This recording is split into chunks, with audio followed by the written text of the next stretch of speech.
Bonjour et bienvenue dans ce cours de sociologie du travail.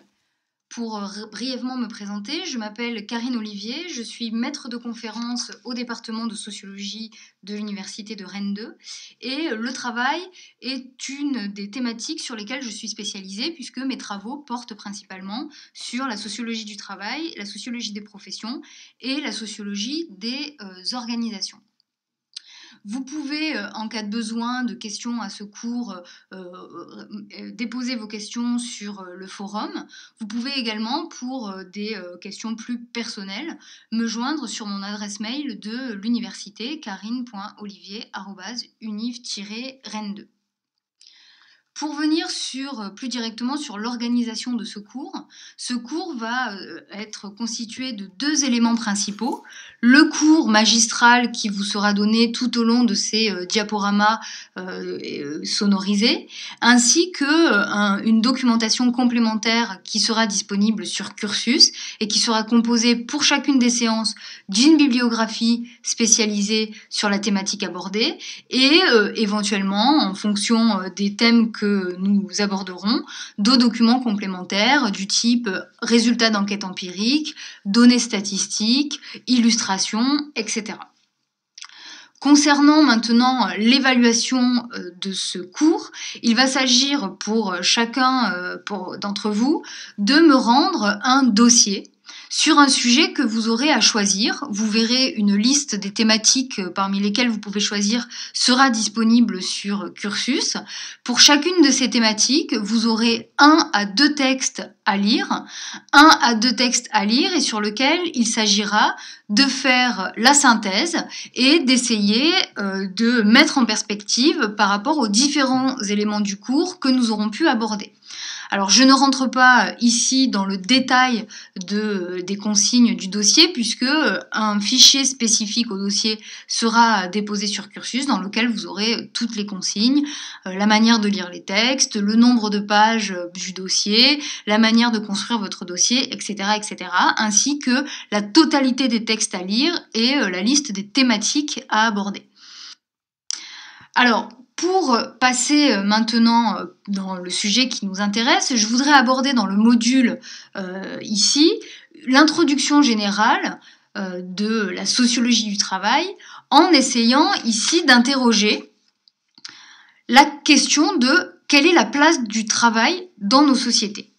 Alors, pour essayer d'aborder cette question, on peut faire référence à une citation du sociologue Pierre Naville qui est un des grands représentants de la sociologie du travail en France et qui, dans son traité de sociologie dans le traité de sociologie du travail publié par Friedman, dans lequel Pierre Naville écrit en 1961, il est dit « Le travail est l'élément ordonnateur essentiel des sociétés ». Qu'est-ce que ça veut dire que le travail est l'élément ordonnateur essentiel des sociétés? Ça veut dire qu'au moment où il écrit, donc à l'aube des années 1960, l'écho dont se fait le porteur Pierre Naville, c'est l'écho d'une certitude partagée. C'est l'idée qu'au-delà des grands clivages politiques qui scindent le monde occidental, au-delà de est-ce qu'on est à gauche, est-ce qu'on est à droite, est-ce qu'on est salarié, est-ce qu'on est indépendant, est-ce qu'on est patron, est-ce qu'on est ouvrier, on a l'idée que travailler, ça n'est pas seulement contribuer activement à la production rationnelle de richesse, ça n'est pas seulement du coup produire et s'inscrire dans une organisation du travail, mais travailler, c'est acquérir un statut, c'est s'insérer dans des réseaux, c'est défendre des valeurs, c'est produire de la solidarité, c'est éventuellement contribuer au rayonnement de son pays. Bref, c'est avoir une condition sociale dans la société dans laquelle on est intégré. Rien à voir donc ici avec les conditions de travail et de vie d'un prolétariat qui, au seuil de la société industrielle à la fin du XIXe siècle, s'avérait plutôt rétif à la grande mobilisation au service de l'ordre industriel. Rien à voir non plus avec ce que l'on peut estimer être révélateur de nos temps modernes, où la condition salariale semble s'être métamorphosée et certains iraient même jusqu'à dire se déliter. Alors qu'hier, le travail était considéré comme quelque chose de non souhaitable, aujourd'hui, et pendant longtemps, et depuis un moment maintenant, le travail est au cœur de la manière dont se construisent nos sociétés, et il l'est d'autant plus, on s'en rend compte d'autant plus que, avec l'existence d'un chômage de masse, avec les crises économiques successives, cette importance du travail est sans cesse actualisée, sans cesse mise en avant. Pourtant, le travail, au fil du XXe siècle, s'est métamorphosé. Et si certains voient dans ces métamorphoses la disparition potentielle du travail, eh bien, est-ce qu'on peut dire effectivement que le travail perd un petit peu de son importance? Est-ce qu'il participe moins dans la définition du statut des individus? Quelle place occupe-t-il finalement dans l'identité des individus et dans les valeurs des individus? Pour répondre à cette question, on peut par exemple s'appuyer sur des grandes enquêtes qui ont été menées et qui ont certes une méthodologie qui peut paraître discutable, mais malgré tout qui nous apprennent des choses intéressantes sur la manière dont les individus placent le travail, la famille, les amis dans l'échelle de leurs valeurs. Donc, si on s'appuie par exemple sur les grandes enquêtes valeurs, comme par exemple les enquêtes valeurs européennes qui sont maintenant passées depuis le début des années 90, eh bien, quel constat peut-on poser? Premier constat, si on interroge les Européens sur la satisfaction, le degré de satisfaction qu'ils accordent à leur travail, eh bien, on peut être surpris de constater que près de 67% des Européens donnent à leur travail une note de satisfaction supérieure ou égale à 7. Et ce, quel que soit le niveau hiérarchique, le niveau de responsabilité, le niveau de revenu sur lequel on travaille. En moyenne, donc, 67% des Européens donnent à leur travail une note de satisfaction égale ou supérieure à 7. Donc, à ce compte, il demeure une valeur très importante, juste derrière la famille, mais très très loin devant les amis, les loisirs ou encore la religion. Donc, au rang des valeurs, le travail arrive en deuxième position, juste après la famille, mais très très loin, donc devant les amis, les loisirs ou encore la religion. Si la décennie qui vient de s'écouler a légèrement changé la donne, notamment en affichant un déséquilibre plus marqué entre travail et un déséquilibre moins marqué entre travail et non-travail, avec le non-travail qui a tendance à un peu plus s'affirmer, il n'en reste pas moins que globalement l'importance accordée au travail demeure positive, le travail reste associé à une valeur positive dans les pays européens, mais en revanche, c'est le sens qui lui est accordé qui a profondément évolué. En effet, alors que hier, le travail était un devoir moral et principalement le symbole d'une appartenance sociale, on constate que le travail a de plus en plus tendance à s'imposer comme un moyen d'affirmation de soi. Alors qu'en fait, avant, le travail était un moyen de se situer socialement dans un collectif et qu'il devait être accompli comme un devoir moral. Aujourd'hui, le travail se vit plus et se lie plus à l'échelle individuelle comme un moyen d'affirmation de soi, avec du coup toutes ses conséquences, à savoir le fait que on a comme une injonction à trouver un travail qui nous correspond, qui va permettre de nous accomplir et sur lequel les individus vont devoir investir pour se développer dans toutes les dimensions de leur vie sociale et de leur vie psychologique. Mais quoi qu'il en soit, qu'il soit un devoir moral ou qu'il soit un moyen de s'affirmer individuellement, le travail a plus que jamais aujourd'hui un statut d'institution. Donc, loin d'être congédié et de diminuer son emprise sur les mondes vécus, il porte en lui les germes d'un renouveau dont nous n'avons pas encore pris toutes les mesures. L'objectif donc du cours qui va nous occuper aujourd'hui dans ces modules, c'est d'essayer de décomposer le travail et d'essayer d'appréhender toutes ces dimensions. Alors bien sûr, compte tenu du temps qui nous est imparti, ce cours sera nécessairement un cours très général et un cours d'introduction que vous aurez l'occasion d'approfondir à travers la réflexion que vous aurez à conduire dans vos dossiers. Et mon objectif ici, c'est plutôt de vous donner des pistes de réflexion en vous dressant un petit peu le panorama de toutes les thématiques, de toutes les dimensions qui peuvent être abordées par la sociologie lorsque celle-ci s'intéresse au travail.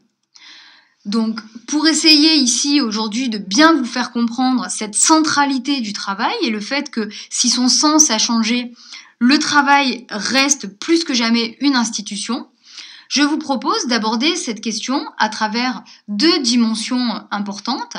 La première qui est de voir en quoi le travail est un vecteur de lien social, à quoi le travail est intégrateur et permet de créer du lien social. Ce sera l'objet de la première partie. Pour ensuite voir dans un deuxième temps de quelle manière des travaux sociologiques ont pu lier la question du travail et de l'identité des individus.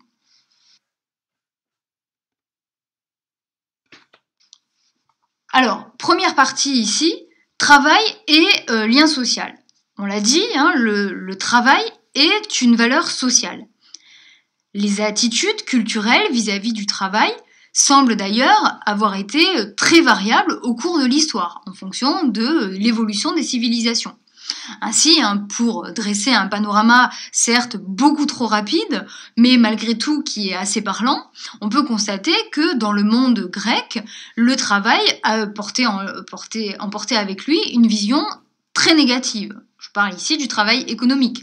C'était une activité qui était nécessaire à la survie de l'homme, mais qui était dénuée de toute dignité sociale et qui était d'ailleurs souvent réservée aux femmes et aux esclaves. Alors sans entrer dans une discussion étymologique qui est souvent un peu vaine, on peut malgré tout noter que jusqu'à la fin du Moyen-Âge, le travail n'est guère valorisé puisqu'il désigne l'activité du bourreau, qu'il est souvent d'ailleurs associé à la torture, avant d'exprimer plus généralement l'idée de tourment, de souffrance ou de peine. Ces significations d'ailleurs négatives associées au travail vont perdurer à travers toute la théologie chrétienne, d'où la fameuse phrase « tu travailleras à la sueur de ton front », pour ne finalement changer qu'à partir du XVIIe siècle, lorsque des voix commencent à se faire entendre pour considérer que peut-être le travail pourrait constituer un antidote efficace à l'oisiveté et à la pauvreté.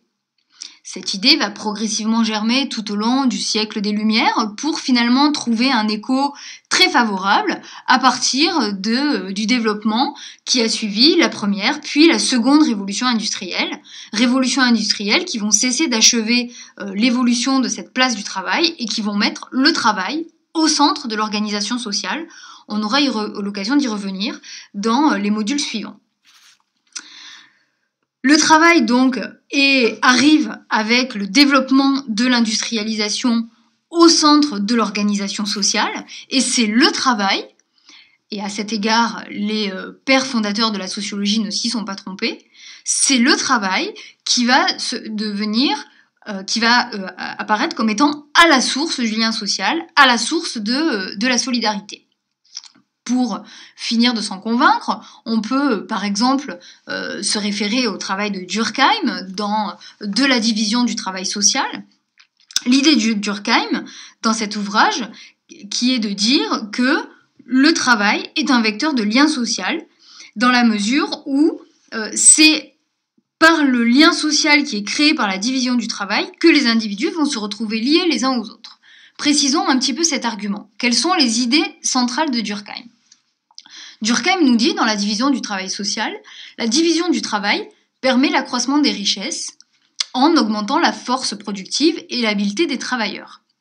En effet, lorsqu'on divise le travail, les individus vont se retrouver spécialisés sur des tâches qu'ils vont de mieux en mieux maîtriser, et donc du coup vont devenir de plus en plus habiles, permettant ainsi la productivité et l'augmentation donc du volume de richesse produit. Mais cette fonction économique de la division du travail et à certains égards complètement secondaire, ou en tout cas annexe pour Durkheim, par rapport à la fonction morale de la division du travail. En effet, pour Durkheim, la division du travail crée entre les individus un sentiment de solidarité et va produire du lien social. Comme je l'ai déjà dit, la division du travail va permettre aux individus de se spécialiser tout en les rendant dépendants, interdépendants les uns des autres. Durkheim constate en effet la transformation de la solidarité sociale. Selon lui, c'est la généralisation de la division du travail qui va témoigner du passage de la solidarité mécanique à la solidarité organique. Alors, je vous mets ici en aparté un rappel sur les deux formes de solidarité chez Durkheim, sachant que ce sont des éléments, des notions que vous avez dû déjà voir dans les cours des années antérieures. Mais brièvement pour rappel, les formes de solidarité chez Durkheim sont de deux sortes. Ce qu'on appelle dans un premier temps la solidarité mécanique, qui est plutôt spécifique aux sociétés dites traditionnelles, qui sont des sociétés où les comportements individuels et les activités de production sont très faiblement différenciés, et où, du coup, les formes de contrôle social sont très fortement collectives, où les individus étant peu différenciés sont très proches les uns des autres et ont des comportements relativement identiques. Ils créent donc du lien parce qu'ils se ressemblent, parce qu'ils sont similaires, parce qu'ils sont dans des petites communautés extrêmement cohésives. Le deuxième type de solidarité, que Durkheim appelle une solidarité organique, est plutôt quant à lui le fait des sociétés modernes où la division du travail s'est généralisée.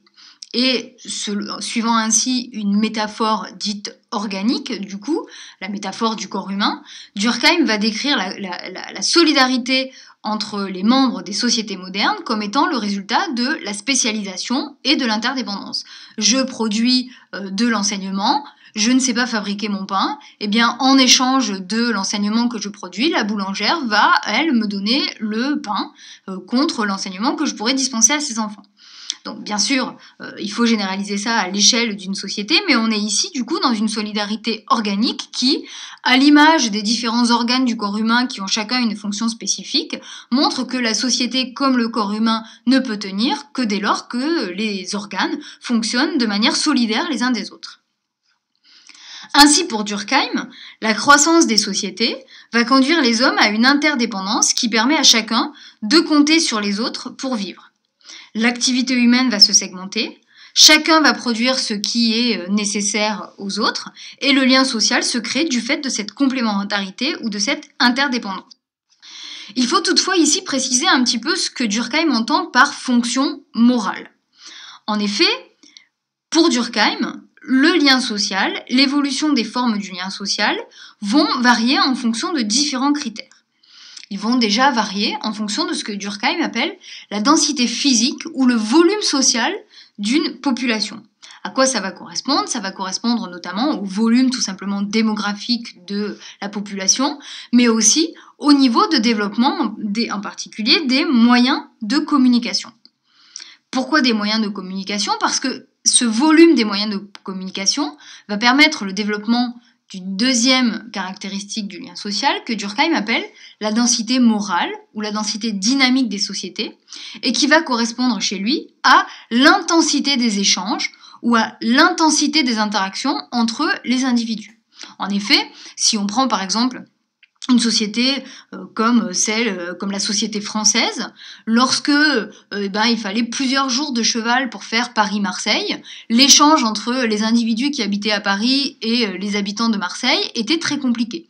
Du coup, à Paris, on devait produire tout ce dont on avait besoin pour vivre parce que on ne pouvait pas facilement aller chercher ailleurs, très loin, ce dont on avait besoin. C'était la même chose pour les habitants de Marseille.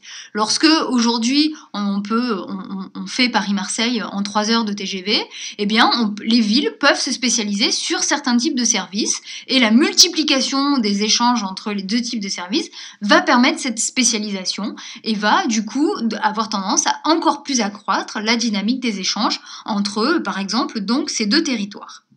Le lien social varie en fonction de la densité physique, mais il varie surtout, pour Durkheim, en fonction de la densité morale.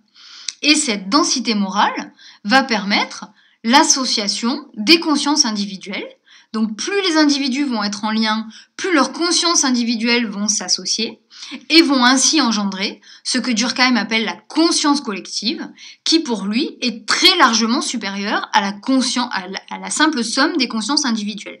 Hein, on est dans une vision holiste, je vous le rappelle, de la société, où la somme, où le tout dépasse très largement la somme des parties, et du coup, pour Durkheim, cette conscience collective qui dépasse la simple somme des consciences individuelles va être formée par l'ensemble des sentiments et des croyances communes à des membres d'une société, qui vont donc être liés par ce lien moral, par cette conscience collective qui va les transcender, et c'est par ce lien qu'ils vont être du coup connectés, solidaires les uns des autres.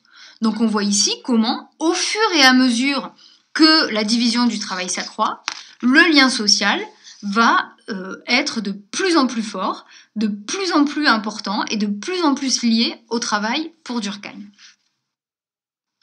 Toutefois, au-delà de cette vision très théorique de la société que peut développer Durkheim, on peut aussi, de manière beaucoup plus triviale, et ce sera l'objet du deuxième point de cette première partie, montrer tout simplement en quoi le travail, en tant qu'il est une source de revenus, de droits et de statut, est aussi créateur de liens sociaux et permet aux individus de s'intégrer. Alors bien sûr, il est évident pour tout le monde que le travail est une source de revenus. On travaille en échange d'une rémunération qui peut être donnée sous différentes formes, un salaire, des actions dans une société, des droits sociaux aussi qui sont relatifs au travail. Donc le travail permet d'obtenir un revenu et ce faisant, le travail détermine directement le niveau de vie, quel est le montant des revenus que j'obtiens par le biais de mon travail, mais également des modes de vie. On peut bien sûr avoir un niveau de vie spécifique et identique à quelqu'un d'autre, mais ne pas avoir le même mode de vie. Par exemple, un enseignant peut gagner la même chose qu'un boucher, par exemple, et on pourra dire qu'ils ont le même niveau de vie issus de leur travail, ça n'est pas pour autant qu'ils auront le même mode de vie. Parce que, compte tenu de la formation que l'on a suivi pour être enseignant ou boucher, compte tenu des gens que l'on fréquente au quotidien, des quartiers où est située notre activité. Tout ça, ce que l'on fait aussi concrètement dans notre activité, ça va permettre de distinguer les individus et ça va du coup correspondre à différents modes de vie qui sont directement liés au travail et aux revenus auxquels il peut donner droit. Au-delà des revenus, au travail sont également associés tout un ensemble de droits sociaux. En effet, dans de très nombreux pays, dans la quasi-totalité des pays, c'est pas encore le cas de tous, mais malgré tout, dans de très très nombreux pays à l'échelle de la planète, le travail est la base du système de production sociale. Ça veut dire quoi ici ? Ça veut dire que c'est pas simplement au fait d'être citoyen qu'est associé la protection sociale. C'est véritablement au fait de travailler, ou en tout cas de s'inscrire en rapport au marché du travail. Qu'est-ce que ça veut dire s'inscrire par rapport au marché du travail ? Ça veut dire par exemple, je suis chômeur, je suis à la recherche d'un emploi. Je suis retraité, j'ai exercé une activité, je ne l'exerce plus aujourd'hui, mais le fait de l'avoir exercé précédemment me donne droit à des prestations sociales. Donc c'est véritablement à partir du travail que s'est constitué, on y reviendra à l'occasion d'un autre module, tout notre système de protection sociale. Et du coup, c'est en fonction du travail que sont assurés aujourd'hui les principaux risques de la vie que sont la retraite, le chômage, la maternité ou des problèmes de santé. Donc, c'est par rapport au travail qu'on va pouvoir continuer à être financé si on est par exemple touché par la maladie ou par le chômage. Donc on voit ici à quel point ces droits fondamentaux auxquels nous avons accès aujourd'hui sont directement liés non seulement au travail, mais plus généralement au système salarial dans lequel nous nous inscrivons aujourd'hui. Au-delà de ces revenus et des droits sociaux, le travail permet enfin d'acquérir un statut. Aujourd'hui, la position sociale d'un individu est très largement déterminée par son activité professionnelle. Le rôle d'intégrateur du travail est ainsi intimement lié au développement et à la consolidation de la société salariale. Et on voit d'ailleurs que pour certaines catégories de la population, c'est par le travail que ces populations ont réussi à s'intégrer. Je pense en particulier aux populations immigrées qui se sont progressivement intégrées en commençant par effectuer des travaux dont la population française, par exemple, ne voulait pas. C'est le cas aussi des ruraux qui se sont intégrés dans les villes en venant travailler dans les usines à la fin du XIXe siècle. C'est le cas aussi d'une population qui a eu à s'intégrer de manière plus prépondérante dans la société, qu'est par exemple la population des femmes. À titre de rappel, je vous rappelle que les femmes n'ont le droit de vote en France que depuis les années 40 et que c'est à partir de la fin des années 60 qu'elles ont la possibilité de choisir de travailler de manière autonome, alors que jusque-là, elles avaient besoin de l'autorisation de leur père lorsqu'elles n'étaient pas mariées et de leur mari lorsqu'elles étaient en couple. Donc les femmes ont réussi à prendre de l'importance, à prendre du poids dans la société, à prendre aussi tout simplement leur indépendance, y compris leur indépendance financière, par le travail, grâce à leur arrivée massive et de plus en plus revendiquée sur le marché donc du travail. Donc on voit ici, à travers ces différents éléments qui sont des éléments assez évidents pour chacun d'entre nous, mais qui, malgré tout, énumérés les uns à la suite des autres, permettent de se rendre compte de à quel point le travail est un élément déterminant pour s'intégrer et créer du lien social. Mais au-delà de cette dimension de solidarité et de cette dimension de lien social, le travail est également extrêmement important lorsqu'il s'agit de définir l'identité des individus. Et ce sera là le deuxième point de ce module introductif, pour essayer, là encore, d'insister sur la centralité du travail dans nos sociétés. Il faut ici essayer de se rendre compte du lien très important qui existe entre travail et identité. En effet, le travail est une des activités qui, quel que soit son objet précis, occupe le plus la vie des individus et les situe dans une société. Quand on regarde le nombre d'heures que nous consacrons chaque année à notre activité professionnelle, on est déjà saisi par l'importance de ces heures, mais on est aussi convaincu du fait que, compte tenu du temps que l'on y consacre, le travail fait évidemment partie de la définition de notre identité. Par ailleurs, si on réfléchit, on fait une petite enquête sauvage comme ça, lorsqu'on demande à un individu de se présenter, bien avant le fait de vous dire « je suis père de famille » ou « je suis président de mon club de bridge » ou « je suis président du club de foot local », les individus ont généralement tendance, et ça les enquêtes le montrent, à se présenter d'abord par leur profession. Parce que quand on demande quelqu'un comme ça de se présenter, il va vous dire « je suis avocat, je suis plombier, je suis maîtresse d'école, je suis conducteur de bus ». Donc c'est un des éléments qui est évoqué parmi les premiers par les individus lorsqu'on leur demande de se définir. Alors la profession, en tant qu'elle est une partie intégrante de l'identité, l'est parce que d'abord c'est un indicateur du milieu social. C'est un indicateur du milieu social parce qu'en effet, être conducteur de bus, magistrat, vendeur, comptable, ça situe les individus dans la société en termes de prestige, en termes de rémunération, car chaque profession a des caractéristiques propres, comme le niveau ou le type de formation, le type d'horaire, le type de responsabilité que l'on va devoir accomplir. Donc c'est un indicateur de milieu social et c'est donc partant également un critère de classement. Les individus se hiérarchisent ou ont tendance à hiérarchiser les autres en fonction de la profession qu'ils ont, du travail qu'ils effectuent. Ainsi, un individu se reconnaît telle ou telle place dans la société et est reconnu par les autres comme occupant telle ou telle place en fonction pas uniquement, mais de manière très prépondérante, par le travail qu'il effectue.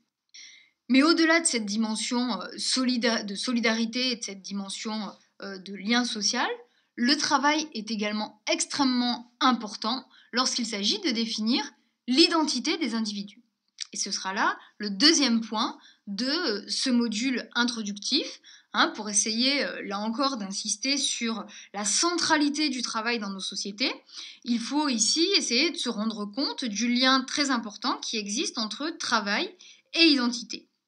En effet, le travail est une des activités qui, quel que soit son objet précis, occupe le plus la vie des individus et les situe dans une société.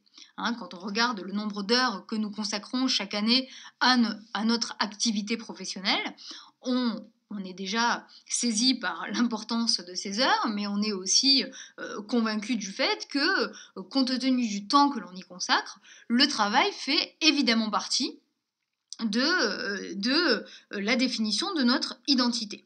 Par ailleurs, si on réfléchit, on fait une petite enquête sauvage comme ça, lorsqu'on demande à un individu de se présenter, bien avant le fait de vous dire « je suis père de famille » ou « je suis président de mon club de bridge » ou « je suis président du club de foot local », les individus ont généralement tendance, et ça les enquêtes le montrent, à se présenter d'abord par leur profession. Parce que quand on demande quelqu'un comme ça de se présenter, il va vous dire « je suis avocat, je suis plombier, je suis maîtresse d'école, je suis conducteur de bus ». Donc c'est un des éléments qui est évoqué parmi les premiers par les individus lorsqu'on leur demande de se définir. Alors, la profession, en tant qu'elle est une partie intégrante de l'identité, l'est parce que d'abord c'est un indicateur du milieu social. C'est un indicateur du milieu social parce qu'en effet, être conducteur de bus, magistrat, vendeur, comptable, ça situe les individus dans la société en termes de prestige, en termes de rémunération, car chaque profession a des caractéristiques propres, comme le niveau ou le type de formation, le type d'horaire, le type de responsabilité que l'on va devoir accomplir.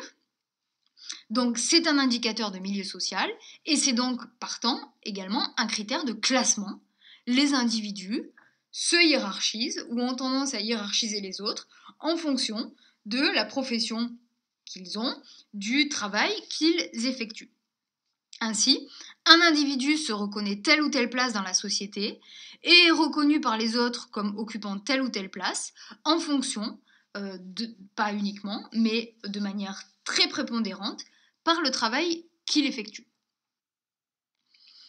Donc à partir de la variable de quel pouvoir est-ce qu'on dispose, il va faire tout un tas d'enquêtes, aussi bien dans des entreprises publiques que dans des entreprises privées, et il va repérer différents processus identitaires très contrastés les uns par rapport aux autres, en fonction des moyens dont disposent les individus pour obtenir la reconnaissance d'autrui et pour essayer d'infléchir de peser sur les conditions de travail, de peser sur les carrières et les trajectoires professionnelles.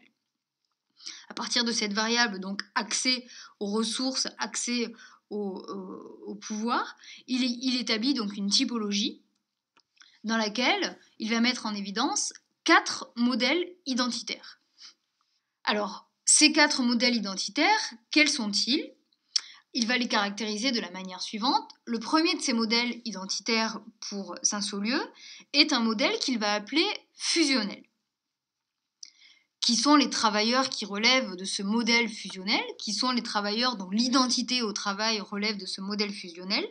Eh bien, pour Saint-Saulieu, ce sont des salariés qui sont dotés d'un pouvoir individuel extrêmement limité, ce qui veut dire que, individuellement, ils peuvent très difficilement infléchir sur leurs conditions de travail et qu'ils vont donc compenser cette faiblesse individuelle par la lutte collective.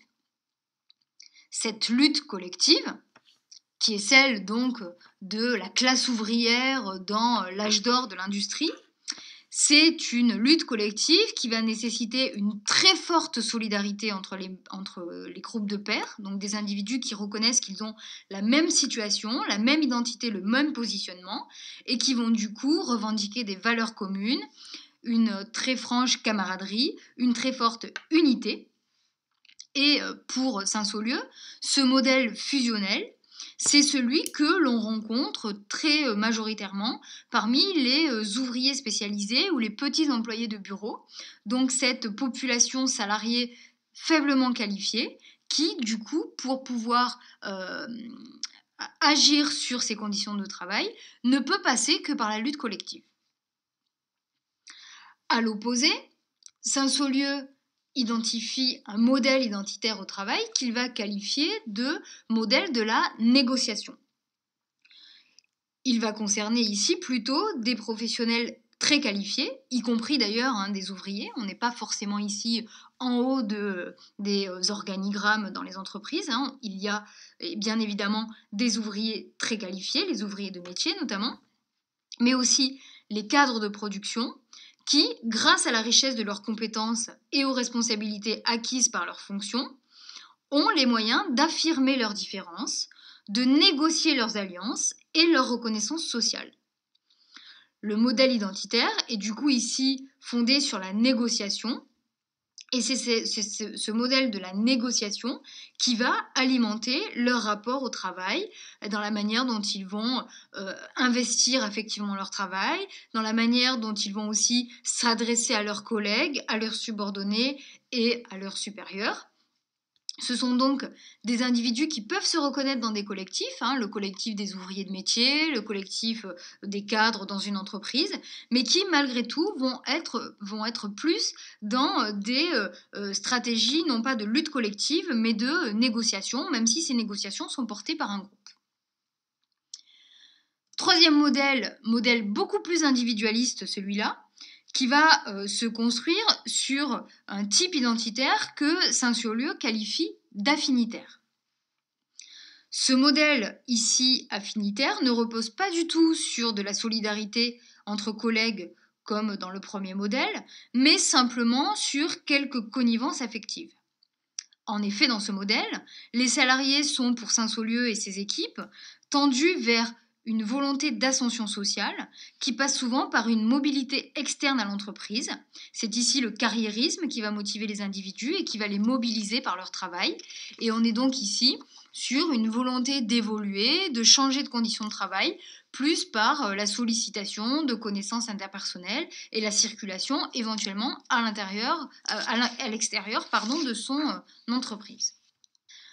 Enfin, dernier modèle identitaire décrit par Saint-Saulieu, c'est le modèle qu'il qualifie être le modèle du retrait. Modèle du retrait qui va être caractéristique de quelques salariés qui vont davantage forger leur identité à l'extérieur du travail plutôt que dans la sphère laborieuse. Ces individus, qui sont salariés pourtant, sont, selon Saint-Saulieu, présents tout en étant absents de l'entreprise, leur vie étant ailleurs.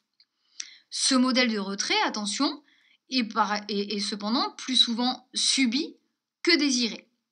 En effet, lors des enquêtes de terrain menées par l'équipe de Renaud Saint-Saulieu, ce modèle identitaire du retrait est particulièrement repéré chez des travailleurs immigrés, des jeunes ou des ouvriers spécialisés qui occupent des emplois très peu qualifiés et dans lesquels les possibilités d'investissement et d'évolution sont très faibles et qui du coup vont désinvestir le travail, vont uniquement aller travailler pour avoir une petite rémunération sans pour autant investir de manière identitaire et affective leur travail. Renaud Saint-Saulieu avait appelé les identités au travail des modèles culturels ou des logiques d'acteurs dont les formes sont ici, on le voit, essentiellement relationnelles. Un chercheur va prolonger le travail de Saint-Saulieu en montrant que ces identités au travail peuvent plus généralement être expliquées et être caractérisées en étant réinscrites non seulement dans les trajectoires professionnelles des individus, mais plus généralement dans leur trajectoire de vie. C'est ce que propose de faire Dubar dans son travail sur l'identité professionnelle. et ce que j'aborde donc ici dans le deuxième point de cette deuxième partie, l'identité professionnelle selon Claude Dubar. Claude Dubar va généraliser l'analyse de Saint-Saulieu avec la notion d'identité sociale. Il reconnaît directement avec Saint-Saulieu que l'investissement dans un espace de reconnaissance identitaire dépend étroitement des relations de pouvoir dans cet espace et de la place du coup qui occupe l'individu.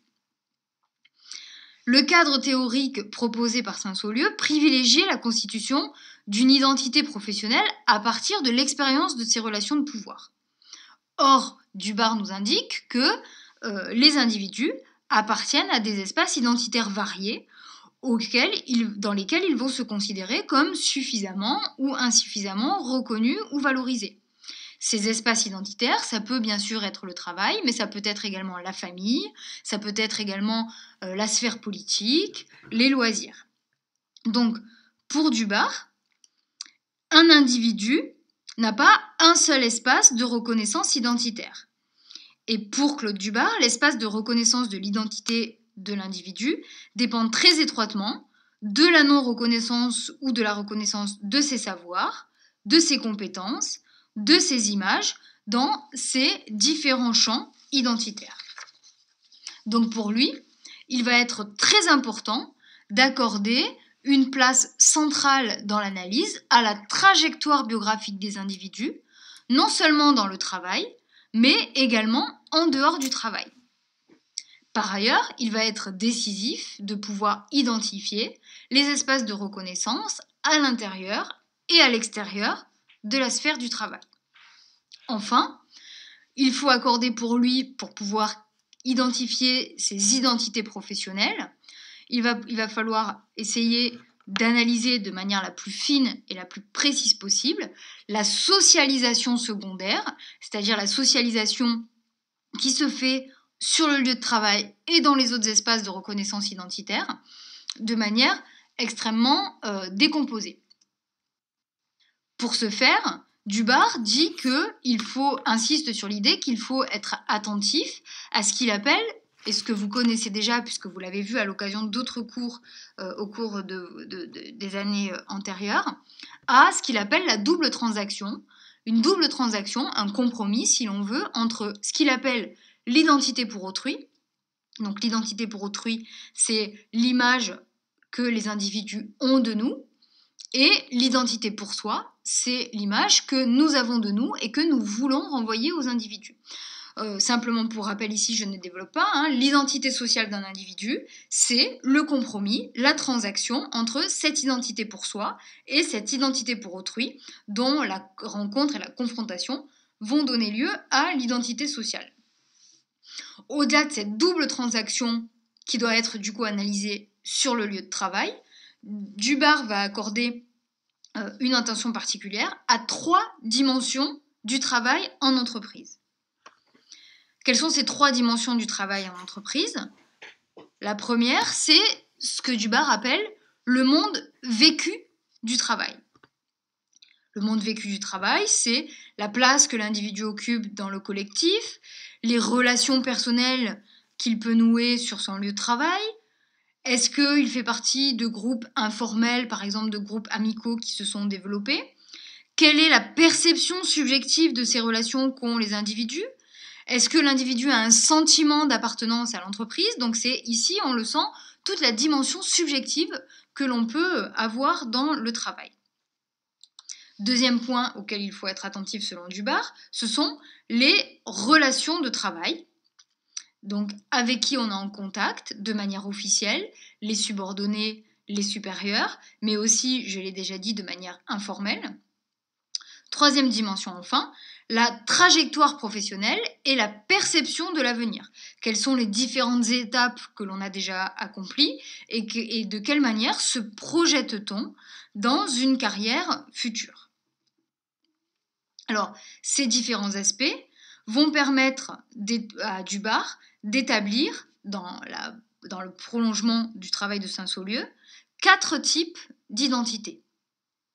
Premier type d'identité, une identité qu'il qualifie d'exclusion et qui se manifeste chez les salariés les moins qualifiés par un désinvestissement professionnel. Des salariés qui, du coup, n'ont pas une trajectoire professionnelle très construite et qui n'ont pas véritablement connu de mobilité ascendante et qui vont donc désinvestir la sphère professionnelle. On est très proche ici du modèle du retrait développé par Saint-Saulieu. Deuxième type d'identité, ce qu'il appelle l'identité bloquée. L'identité bloquée qui va concerner ici les salariés qui ont une qualification mais qui, en raison par exemple d'un changement de management, ont vu leur champ d'évolution se réduire.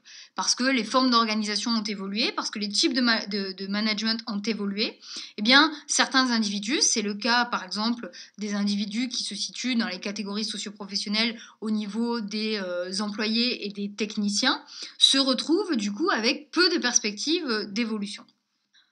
Troisième type d'identité, une identité que Dubar qualifie comme étant une identité de négociation, individualisée, repérable chez les salariés les plus hautement qualifiés, quelle que soit la hiérarchie, je le répète ici aussi, à laquelle on se situe, donc des salariés hautement qualifiés qui ont des compétences qui sont très peu transférables et qui sont en mesure d'accueillir toutes les opportunités pour évoluer. Ces salariés sont bien sûr ici les plus mobiles pour leur entreprise. Enfin, dernier type d'identité, une identité que Dubar qualifie d'affinitaire et qui va regrouper les salariés diplômés mais peu satisfaits de leurs conditions de travail actuelles et qui vont donc développer des stratégies individualistes basées le plus souvent sur des réseaux sociaux informels et des individus donc, qui vont être en quête d'une promotion dans leur entreprise mais de manière beaucoup plus probable à l'extérieur de l'entreprise. J'ai évoqué ces travaux, pas tellement pour dire que ces identités sont encore d'actualité aujourd'hui, mais pour vous montrer comment, à partir de l'analyse de l'attitude au travail et du rapport au pouvoir dans le travail qu'ont les individus, les sociologues ont pu travailler sur la constitution de ces identités professionnelles.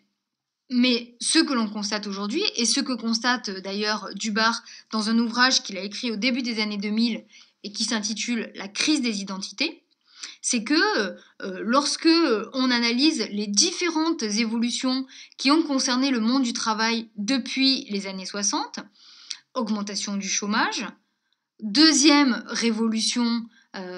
type de révolution que l'on pourrait qualifier de post-industrielle avec le très fort développement des services, féminisation très forte de la population active, montée également des formes atypiques d'emploi avec une dualisation très forte du marché du travail, autant d'éléments que je ne fais qu'esquisser ici en les citant, mais que bien sûr je serai amenée à développer au fur et à mesure des modules suivants.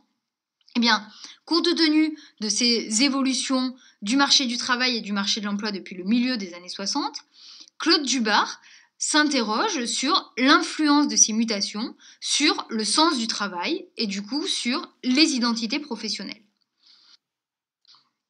Et il a tendance à repérer trois mouvements, trois grandes évolutions qui, selon lui, ont des incidences identitaires importantes sur les rapports au travail. La première de ces tendances, la première de ces évolutions qui ont affecté le monde du travail depuis les années 60, c'est le fait que la définition même du travail a changé. Ce qui fait le cœur de l'activité du travail a changé. Le travail est en effet, selon Dubar, devenu principalement une activité de résolution de problèmes et non plus une activité d'exécution de consignes préétablies. L'automatisation des moyens de production et l'informatisation progressive des dispositifs de travail expliquent ces évolutions. L'acte productif devient plus autonome et va s'intellectualiser en réduisant ainsi la fréquence des situations de travail prescrits, commandés. On n'est plus ici sur de l'exécution du travail à la chaîne, mais on demande aux individus d'être beaucoup plus autonomes, d'être responsables de leur activité, et on va demander à n'importe quel salarié, quel que soit d'ailleurs le niveau hiérarchique qu'il a occupé, d'être responsable donc de son travail et de résoudre un problème. Ça se voit d'ailleurs dans les appellations que l'on donne aux salariés, puisque dans les entreprises aujourd'hui, quelle que soit la chaîne, le niveau hiérarchique auquel vous vous situez, vous n'êtes plus ouvrier, employé ou plus généralement salarié, vous êtes collaborateur. Donc le collaborateur doit participer de cette activité de résolution des problèmes. Le travail est devenu un enjeu pour la reconnaissance de soi et porte en cela l'exigence d'une implication très forte, mais aussi du coup son corollaire d'une très grande incertitude. L'appel à la créativité des salariés pour résoudre des problèmes et pour rentabiliser les investissements ne risque-t-il pas en effet de fragmenter les activités, mais aussi de fragmenter les collectifs de travail dès lors que les salariés sont mis en concurrence pour être de plus en plus créatifs dans la résolution des problèmes qui leur sont posés. Deuxième tendance qu'identifie Dubar et qui prolonge la première, reflète le passage à une logique qu'il appelle une logique de compétence et qu'il voit se développer à partir du milieu des années 80 dans l'organisation du travail. La compétence induit, pour les théoriciens du management, la contribution des salariés à la compétitivité de leur entreprise. L'entreprise évalue ainsi le salarié à l'embauche, participe au développement de sa compétence dans l'organisation du travail et la fait reconnaître par le salaire et la progression de carrière. Dans ce contexte, la formation continue des salariés, gérée par et dans l'entreprise, devient un enjeu stratégique pour mettre en valeur le savoir, le savoir-faire et le savoir-être des acteurs dans l'entreprise. Toutefois, dans les années 90, la conjoncture économique étant moins favorable et les entreprises insistant moins sur l'identité d'entreprise et sur l'importance des carrières, il devient inhérent à l'individu d'être responsable de l'acquisition et de l'entretien de ses compétences. L'individu doit devenir entrepreneur de sa propre carrière et doit faire en sorte de maintenir son employabilité tout au long de sa trajectoire. Enfin, la troisième et la dernière tendance identifiée par Dubar et qui transforme selon lui le travail, c'est que pour lui, le travail se transforme de plus en plus en une relation de service en mettant la confiance au cœur de la relation et la satisfaction du client et les exigences de qualité au cœur des tâches à accomplir. Cette mutation affecte d'ailleurs les salariés du privé comme ceux de la fonction publique et touche les grandes entreprises comme les PME. Pour s'en convaincre, on peut par exemple regarder très simplement ce qui a pu se passer dans des services publics comme par exemple Télécom ou La Poste, où les agents de La Poste sont devenus des conseillers de La Poste et doivent être de plus en plus au service du client tout en lui vendant de plus en plus de produits financiers, de produits postaux, etc. À cet égard, pour une très bonne analyse de cette trajectoire, peut être trouvée dans le travail de Nadège Vézina sur l'évolution des services postaux au cours de ces 30 dernières années, qui montre à quel point la logique de satisfaction du client, d'exigence de qualité et finalement de relation de service est au cœur des évolutions du travail.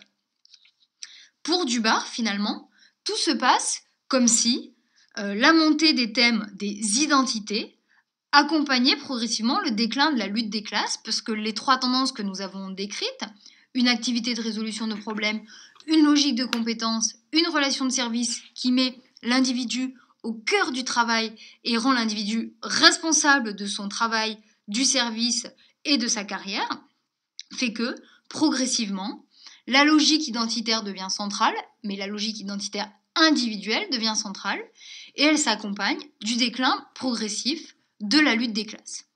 On est passé ici de ce qu'on pourrait appeler la prédominance des identités catégorielles, des identités de métier, à la prédominance de ce que certains sociologues vont appeler des identités de réseau, où l'individu va être plus défini par ses relations et par sa capacité à circuler entre ces relations, plutôt que par l'appartenance à un collectif identifié capable de lutter.